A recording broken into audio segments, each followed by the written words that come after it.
중국과 한국의 경기가 일단 기본적으로 중국에게 정말 운명적인 경기죠. 중국이 승점 8점이고요. 태국이 승점 5점이에요. 그러다 보니까 3점 차인데 중국이 한국에게 질 가능성이 높고 태국이 싱가포르에게 이길 가능성이 높잖아요. 태국이 싱가포르에게 이기는 순간 중국은 따라잡히는 거거든요. 그러면 중국은 어떻게든 승점 1점이라도 따오려고 노력을 하겠죠. 왜 문제가 되냐면 중국이 우리에게 지는 순간 무조건 진다는 거는 득실차가 마이너스 1 이상으로 내려간다는 거잖아요. 그런데 태국이 현재 득실차가 마이너스 2고요. 중국은 플러스 1입니다. 태국은 마이너스 2, 중국은 플러스 1인데 우리가 이기면 무조건 중국은 마이너스 1부터 시작, 태국이 이기면 태국은 무조건 플러스 1부터 시작이라서 한 골 차이로 왔다 갔다 하기 시작해요. 만약에 태국이 2대0으로 이긴다 그러면 똑같아지는 거고, 우리가 이제 2대0으로 또 이겨버린다 그러면 역전이 되는 거고, 막 이러는 거니까 이제 중국 입장에서는 어떻게든 수비적으로 나올 경기인 거죠.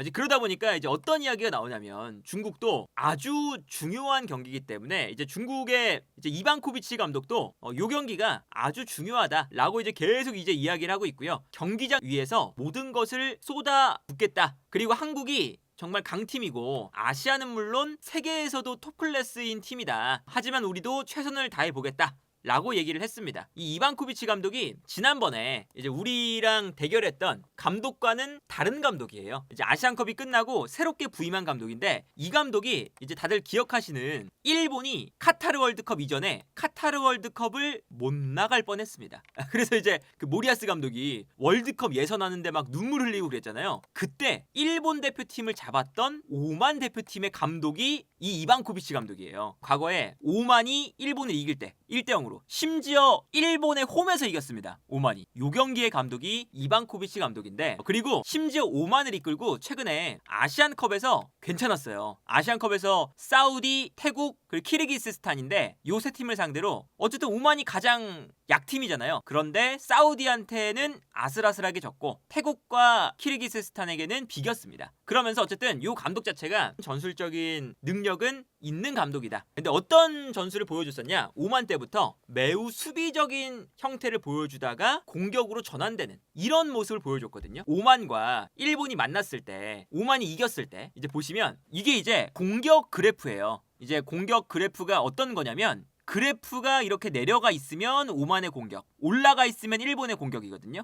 그런데 꽤나 오만이 당시에 공격을 많이 했었습니다. 중간중간 오만의 공격 찬스들이 많이 보이죠?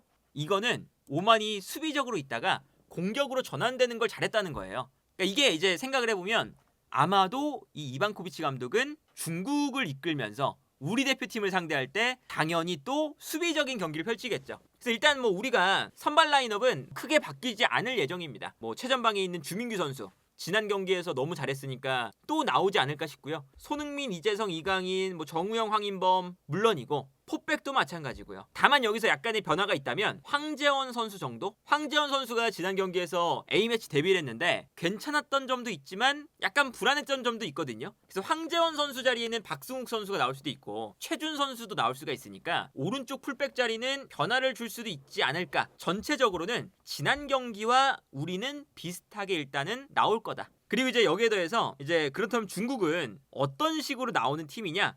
중국은 뭐 말 그대로 수비적으로 많이 밀집해서 나오게 되는데, 최근에 이제 이반코비치 감독이 부임을 해서 어떤 전술을 쓰고 있냐면 이번 시즌 레알 마드리드가 챔피언스리그 우승을 할 때 썼던 전략 4-3-1-2 4-3-1-2 전형을 쓰고 있어요. 다이아몬드 4-4-2 전형이라고 말하기도 하죠. 이 다이아몬드 4-4-2 전형을 쓰면서 이제 중국이 어느 정도 미드필더 라인에서 안정감을 가져가면서 역습을 노리거든요. 그래서 이제 지난 그 태국과의 경기에서도 중국이 오히려 수비적으로 경기를 펼치면서 역습을 하려고 했습니다. 그러니까 이게 우리가 생각을 해보면 그래도 중국이 태국보다는 조금 더 공격적으로 경기를 하지 않을까? 라는 생각을 하잖아요. 그런데 그게 반대였어요. 오히려 태국이 공격을 하고 중국은 틀어막다가 역습. 그런 패턴이었거든요. 그래서 이제 아마 오늘 이번 경기도 그런 식으로 나올 가능성이 큽니다. 그리고 이제 우리가 여기서는 당연히 이 밀집 수비를 상대하는 것도 중요하고요. 우리가 조심해야 되는 건 오히려 역습일 수도 있어요. 이게 역습이 어떻게 이루어지냐? 우리는 뭐 라인이 높게 올라갈 거니까 다이아몬드 442 전형은 앞쪽에 있는 두 명의 선수가 중요하죠. 이 두 명의 선수가 귀화 선수입니다. 그러니까 중국 입장에서는 지난 경기에 나왔던 선수가 이 두 선수예요. 페르난 지뉴랑 알랑 이라는 선수입니다. 근데 이 두 선수의 프로필 사진만 봐도 귀화 선수라는 걸 알 수 있죠. 두 선수 다 브라질에서 귀화한 선수예요. 그러니까 이게 저렇게 다이아몬드 442 전형이면 최전방에 있는 투톱, 이 투톱의 개인 역량에 의존해서 공격을 한다는 거죠. 그런데 이제 중국이 하나 문제가 생긴 게 뭐냐면 페르난지뉴와 알랑 요 두 명인데 알랑이라는 선수가 부상으로 아예 한국을 못 왔어요. 그럼 이제 그 자리에 누가 배치가 되냐? 우레이가 있죠. 그래도 이제 중국 선수들 중에서는 우레이가 가장 기술적인 선수잖아요. 그래서 이제 우레이가 있는데 우레이도 약간의 부상을 겪고 있다는 얘기가 있습니다. 그리고 우레이도 못 나오면 누가 나오냐? 그 우레이를 잇는 젊은 공격수가 한 명 있어요. 아시안컵 때 보셨을 텐데 우레이가 컨디션이 이제 안 좋거든요. 나이도 좀 있으니까. 그래서 장위닝이라는 선수가 나오죠. 근데 그 장위닝도 약간의 부상이 있어요. 어려운 상태에 빠지는 거죠. 그러니까 이렇게 역습을 하려면 이 앞쪽에 귀한 브라질 선수 2명 두고 2명에 의존한 역습 이거를 노려보는 건데 이것조차 안 될 위기에 빠져 있다. 그래서 이제 중국의 공격 장면을 최전방 스톱이 2명의 선수가 전형적인 9번은 또 아니에요. 좌우 측면으로 많이 빠지는 선수들이거든요. 측면 공격수도 보는 선수들이에요. 그래서 측면으로 빠지면 한 명이 밑에 있던 선수가 올라옵니다. 공격을 지원해주고 반대편에서는 풀백들은 안 올라와요. 공격을 안 하고 미드필더 중에 한 명이 올라가면서 측면을 커버해줍니다. 그리고 내려왔다 올라갔다 하면서 일단은 기본은 이건 거죠. 공격을 해도 풀백의 오버래핑은 안 하겠다. 심지어 근데 저것도 태국을 상대로 저렇게 했어요. 중국은 피파 랭킹 88등, 태국은 피파 랭킹 101등이니까 그래도 중국이 조금 더 공격을 하지 않겠어? 인데 경기를 보면 태국이 계속 공격하고 있고 중국은 수비하다가 역습해요. 근데 이게 오히려 중국의 축구에는 더 잘 맞을 때가 있습니다. 중국이 본인들의 이제 현실을 인식하고 뭐 만들어 간다거나 공격을 한다거나 그런 축구를 하지 않고 오히려 그냥 수비적으로 나왔다가 역습을 노리는구나. 근데 이게 이제 재밌는 건 뭐냐면 이 이반코비치 감독 전에 중국의 감독이 지난번에 우리가 중국을 만났을 때의 감독이 인천 감독을 했었던 양코비치 감독이죠. 그때도 외국인, 이번에도 외국인이거든요. 양코비치와 이반코비치. 근데 두 감독 모두 중국의 현실을 객관적으로 보니까 그냥 수비하자. 싱가포르 만나도 역습, 태국 만나도 역습. 역습 축구로 일관하고 있어요. 그렇기 때문에 비판도 많이 받습니다. 이제 비판도 많이 받는 게 왜 그러냐면 중국이 최근에 이반코비치 감독이 너무 수비적으로 하다 보니까 오히려 싱가포르에게 두 골 먹히면서 2대2로 비겼어요, 한번. 그래서 욕도 많이 먹는데 어쨌든 우리 입장에서는 역습 축구를 하는 중국이 어설프게 올라오는 중국보다는 약간의 이제 경계를 해야 될 거는 있다. 이제 이 장면 보시면 이게 태국과 경기인데 중국의 포메이션이 눈에 보이죠? 다이아몬드 442 전형, 톱백의 미드필더 4명, 최전방 투톱. 요 투톱이 이제 아까 말씀드린 페르난지뉴와 알랑입니다. 그래서 이제 공격할 때 보면 역습을 해요. 누가 봐도 역습하는 장면이잖아요. 근데 오른쪽에 있었던 페르난지뉴가 빠져요. 측면으로. 그러면 이제 가운데서 알랑이 전진을 하고 있는데 이때 옆에 있었던 미드필더들이 측면으로 올라오는 거죠. 오히려 이제 풀백은 거의 안 올라옵니다. 풀백은 이제 오버래핑을 좀 자제하고 있는 게 보이거든요. 그래서 결국에는 크로스가 올라올 때 측면으로 빠졌다가 가운데로 들어오면서 페르난지뉴가 이제 크로스를 올리는데 미드필더 한 명이 바깥으로 뛰어나가면서 이 크로스를 받아주는 장면을 볼 수가 있어요. 그래서 여기서 이제 슈팅까지 나오는 장면이거든요. 이것도 이제 역습하는 장면이죠. 이번에도 최전방 투톱, 이 볼을 가지고 있는 선수가 페르난지뉴였거든요. 페르난지뉴가 뛰어가는데 이때 좌우 중앙 미드필더가 측면으로 뛰어나가고 있습니다. 풀백은 오히려 안 올라오고 있죠. 풀백은 가운데로 들어가면서 이제 미드필더가 올라가니까 본인은 오버래핑을 안 하고 있어요. 그러다 보니까 결국에 측면으로 올라가서 미드필더가 안쪽으로 패스를 넣어주고 있는 이런 장면을 볼 수가 있습니다. 그러니까 이게 어쨌든 중국 입장에서는 본인들이 어설프게 올라오면 역습을 당하니까 그냥 풀백도 올리지 말자. 그냥 앞쪽에 있는 선수들끼리 그냥 마무리를 하고 포백은 그냥 가만히 이제 올라오지 않고 수비만 집중하자. 가자 이런 거예요. 그러다 보니까 그래도 이런 전술이 그 과거에 중국 감독이 맡아서 이제 하는 그런 전술보다는 훨씬 더 세련된 전술이긴 합니다. 그렇기 때문에 이제 우리가 이제 이런 것도 조심을 해야 되는 게 뭐에 그러냐면 지난 경기에서 우리가 싱가포르에게도 약간 위험한 장면이 좀 있었어요. 그리고 그때 약간은 좀 수비적으로 불안했던 자리가 조유민 선수 자리였습니다. 이제 왜 그랬냐? 황재원 선수가 빌드업에 가담을 많이 했어요. 왜냐면 황인범이 올라가니까 황재원이 뒤를 받쳐주면서 약간 이런 형태가 됐었죠. 그래서 우리가 오른쪽 라인에 선수가 많았잖아요. 그래서 조유민 선수가 커버를 많이 해줘야 되는 역할이었는데 여기서 권경원 선수보다 조유민 선수가 빌드업에는 장점이 있지만 수비적으로는 조유민 선수가 그렇게까지 엄청난 장점이 있는 수비수는 아니거든요. 그러니까 김민재 선수가 있으면 상관없는데 여기서 조유민 선수가 약간 좀 뚫리는 장면이 있었죠. 실제로 우리가 이쪽에서 크로스가 올라오고 싱가포르의 공격수가 머리에 볼을 맞춰서 조현우 선수가 선방을 했던 장면이 있었죠. 그렇기 때문에 우리가 이쪽에서 황재원 선수가 나오든 최준 선수가 나오든 박승욱 선수가 나오든 저 자리가 우리는 좀 조심을 해야 되는 자리다. 왜 그러냐면 황재원 선수가 나와도 우리가 올라가야 되고요. 다른 선수가 나와도 마찬가지예요. 황인범 선수라는 존재가 있기 때문에 우리가 지난 경기도 봤지만 황인범을 올렸을 때 황인범의 플레이도 살아나고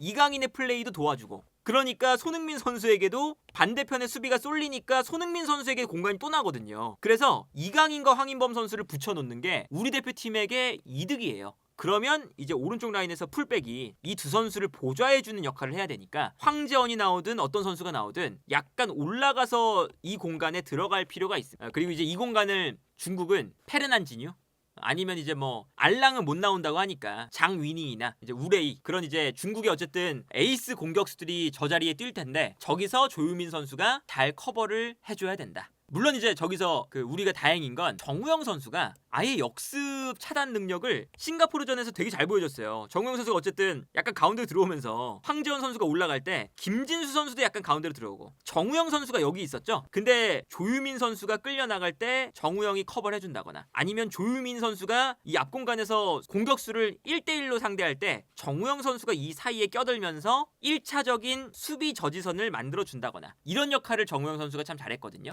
그래서 지난 경기에서 정우영 선수가 나왔을 때 우리가 역습을 많이 안 당했죠. 이제 앞쪽에 이강인, 황인범, 손흥민 볼을 잘 다루는 공격수들이 있다면 그 뒤쪽에는 정우영처럼 약간은 투박해도 유니폼이 더러워질 수 있는 저런 선수가 있어야 된다는 걸 우리가 지난 경기에서 봤잖아요. 그렇기 때문에 저 정우영 선수의 수비형 미드필더 자리 저 자리에서 중국의 역습을 끊어주는 것도 매우 매우 중요하다. 이미 이강인 선수의 활용법이라던가 이제 우리가 지난 경기에서 어쨌든 중국이 밀집 수비니까 우리가 이걸 어떻게 풀어내야 되냐 이거였는데 지난 경기처럼 한다면 이강인, 황인범, 이재성, 주민규 다 모여있고 수비가 쏠릴 때 손흥민에게 방향전환 이거를 우리가 싱가포르전에 들고 나왔었죠. 중국전도 우리가 수비를 저렇게 이제 무너뜨리는 패턴이 나올 건데 김도훈 감독도 이것을 얘기를 했습니다. 손흥민이 키플레이어다. 그리고 당연히 지난 경기를 봤을 거기 때문에 상대팀도 준비를 할 거다. 그리고 준비를 해도 손흥민이 뚫어낼 역할을 할 수 있다. 이렇게 이야기를 했고 어쨌든 중국도 손흥민 선수의 지난 경기의 활약상 우리가 손흥민 선수를 쓰는 패턴 이런 걸 봤기 때문에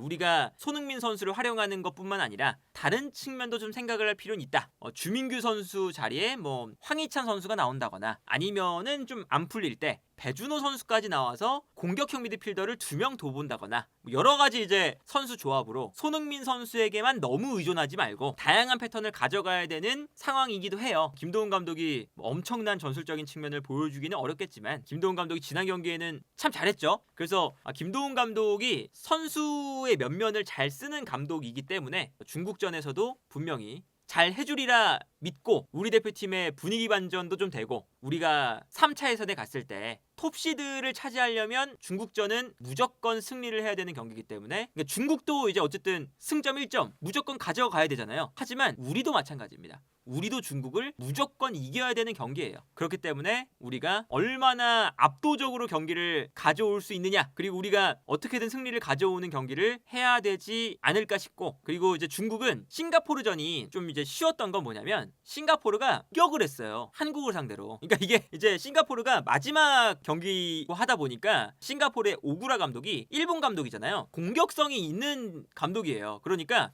에라 모르겠다. 한국을 상대로 우리도 공격해보자. 공격으로 올라오다 보니까 우리가 꽤 쉽게 공격을 했어요. 공간이 많으니까. 근데 중국은 아무래도 진짜 밀집 수비를 꽉 틀어막을 거라서 우리가 지난 경기처럼 7대0 이렇게 이제 많은 득점을 하기는 어려울 수도 있습니다. 하지만 그럼에도 불구하고 우리와 중국의 차이는 크기 때문에 그래도 어느 정도 득점을 기록해서 우리가 시원한 승리를 했으면 좋겠고, 더군다나 손흥민 선수가 대한민국 축구 역사에서 1등이 차범근 쉬운 8골, 그 다음이 황선홍 쉬운 골, 그리고 손흥민 선수가 48골로 최다 득점 3위이기 때문에 중국전에서 요 순위가 바뀌면 더 기분이 좋겠죠. 그래서 뭐 전체적으로 봤을 때 여러 가지 이제 관전 포인트는 있으니까 중국전도 지난 경기처럼 좀 재미있는 경기가 됐으면 좋겠다.